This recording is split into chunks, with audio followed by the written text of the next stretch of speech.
Hey guys, and welcome to episode 2 of Live Your Best Life. I'm your host, Bria Pittman, and I hope you guys have all had a really good week. Mine has been busy. Everybody's is busy, so it's kind of like a badge of honor to say you're busy, but everybody's busy, so whatever. But I decided to base today's episode around one of my favorite quotes.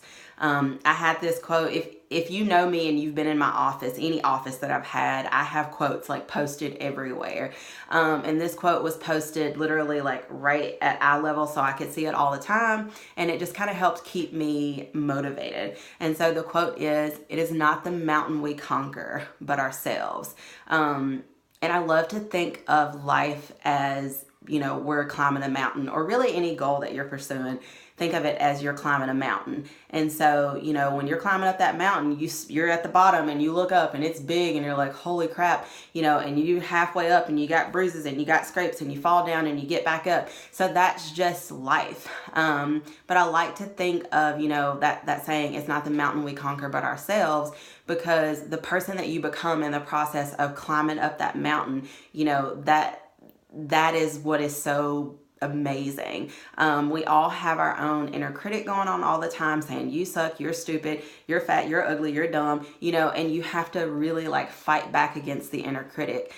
If you're doing anything where you're pursuing a goal, your inner critic is going to be loud and just like nah all the time. So you just got to work hard to ignore it. And one of the ways I feel like this week that I was able to overcome, my inner critic and that inner voice.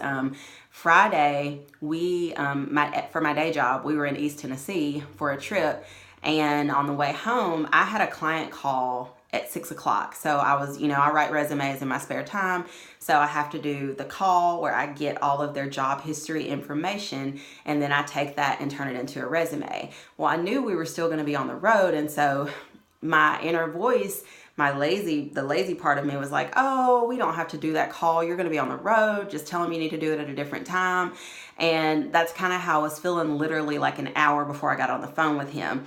And I was just like, "Nope, we're doing this. We're doing it. So just get it done." So y'all, I'm literally like in an RV. Jacob's driving. It's loud. Think of like being in a school bus. That's how loud it was. So I've got my laptop on this like slide out thing in front of me. It's bouncing all over the place. I've got the phone like in my ear like this, trying to like type out what he's telling me. And Nashville's got potholes big enough to live in, so we're slamming into potholes. My computer's like bouncing all over the place. And so I say that to say, it wasn't the easiest client call that I've ever done, but I silenced my inner critic and was like, "We are doing this today, so shut up." And anytime you pursue goals that are big, your inner critic is, your inner critic / inner voice, inner child, whatever you want to call it, is going to be whiny, and they're going to be like, "I don't want to do this. I'm tired. This is hard. Why do we have to do this?" And at some point, especially if you're going after big things, you just have to learn how to ignore that voice, or make it be quiet, or just like hear it and then like keep on trucking forward anyway. So I will reiterate, it is not the mountain we conquer, but ourselves. So you have watched episode 2 of Live Your Best Life. I hope you guys will join me next week.